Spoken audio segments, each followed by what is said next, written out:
देखिए, इस संसार में महाबली हनुमान जी के बहुत सारे भक्त हैं। ऐसे ही एक गांव था। उस गांव में एक काफ़ी मेहनती आदमी रहा करता था और हनुमान जी का परम भक्त था। उसके घर में और कोई नहीं था।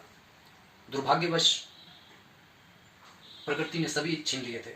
वह अपने घर में अकेला था, लेकिन महाबली हनुमान में उसकी निष्ठा सिर्फ सारा गांव परिचित था। वह हनुमान जी के मंदिर में जाकर घंटों उनसे बात किया करता था, अपने मन की सारी बातें उनसे करता था। कई बार लोग ये भी कहा करते थे कि ये तो पागल हो गया है हनुमान जी के मुंह में। कम से कम किसी के साथ अगर की शादी करवा देते, इसकी घर गृहस्थी बच जाती तो बढ़िया रहता। लेकिन वह शादी ब्याह के सख्त खिलाफ था और उसकी एक लगन थी कि अपनी खेती बाड़ी करो और महाबली हनुमान जी की सेवा करो। रोज की तरह ही वह मंदिर में जाता है, देखता है कि काफ़ी धूल है और उनसे कहता है कि भाई, आप इतने बड़े बड़े चमत्कार करते हो और कोई आपके मंदिर की सफाई करने नहीं आता। कभी कभार यही चमत्कार कर दिया करो कि मेरे को साफ मंदिर मिल जाए। लेकिन नहीं, आपको तो मालूम है कि आपका ये भक्त आएगा, मंदिर साफ करेगा। अरे कभी कभार तो मुझे भी थोड़ा सा समय दे दिया करो कि मैं आऊँ, आपके चरणों में बैठूँ और आपसे बातें किया करूँ।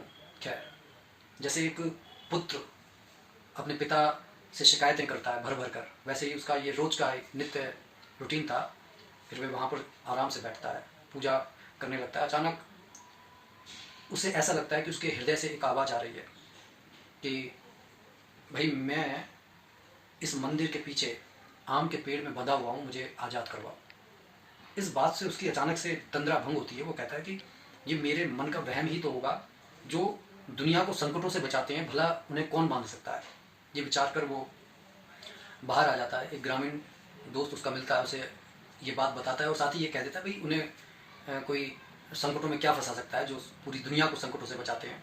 तो ग्रामीण मित्र भी कहता है, हाँ हाँ, ये तुम्हारे मन का वहम है, तुम ज़्यादा सोचते हो और सोचा कम करो और जाओ आराम से निश्चिंत होकर सो जाओ। अपनी दिनचर्या निभाकर वो अपने घर में जाकर आराम से विश्राम करता है। लेकिन रात में फिर से वही स्वप्न जब उसको आता है तो वो ये निश्चित करता है कि भाई, मैं गांव के मुखिया के पास जाऊंगा और ये बात कहूँगा। गांव के मुखिया जो है पंचायत को बुलाते हैं और उस पंचायत में जब वो अपनी बात रखता है तो गांव का मुखिया कहता है कि देखो, ये माना कि तुम महाबली हनुमान के बहुत बड़े भक्त हो, लेकिन इसका ये अर्थ नहीं है कि हम तुम्हारी सारी बातें मान लेंगे। और फिर महाबली हनुमान तुम्हारे ही सपने में आकर ऐसा क्यों बता रहे हैं? मेरे सपने में नहीं आए, जबकि जिस पेड़ की तुम बात कर रहे हो वो पेड़ तो मेरा है, आम का, और उस पर हर साल कितने सारे आम आते हैं। अब मैं तुम्हारी बात मानकर अपना नुकसान तो नहीं करूँगा।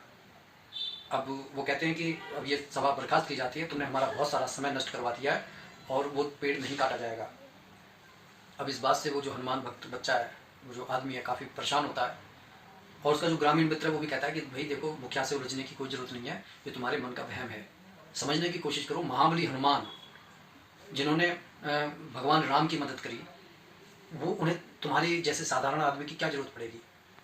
वो कहता है कि चाहे कोई माने चाहे ना माने, लेकिन मैं इस बात को सच मानता हूँ, उन्हें मेरी ज़रूरत है और वो कुछ कहना चाहते हैं, संकेत में ही कहना चाहते हैं, लेकिन वो कुछ कहना चाहते हैं। और ऐसा कहकर वह अपनी कुल्हाड़ी उठाकर मुखिया का वो पेड़ काटने के लिए चल पड़ता है।